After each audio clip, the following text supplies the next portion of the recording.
સૌરાષ્ટ્રમાં હાર્ટ એટેકથી મોતનો સિલસિલો યથાવત રહેવા પામ્યો છે। ગીર સોમનાથના વેરાવળમાં ફૂટબોલ ખેલાડીનું મોત નીપજ્યું। 26 વર્ષીય મિત કોટકનું ફૂટબોલ ટુર્નામેન્ટ બાદ મોત। એકાએક છાતીમાં દુખાવો થતા મિત ઢળી પડ્યો હતો।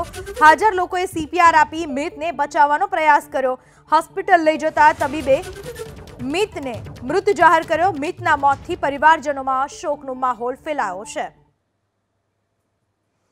हार्ट एटेक थी सौराष्ट्र में मौत नो सिलसिलो यथावत। 26 वर्षीय मीत कोटक जेनु गीर सोमनाथ वेरावळ में मृत्यु निपज्यु। फूटबॉल खिलाड़ी मौत। एकाएक छाती में दुखावो पड़ता मीत ढળી પડ્યો હતો।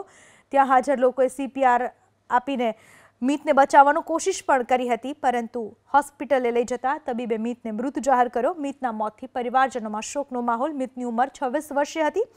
ફૂટબોલ ટુર્નામેન્ટ તે રમી ચૂક્યો છે। ફૂટબોલનો ખેલાડી હતો મીત કોટક।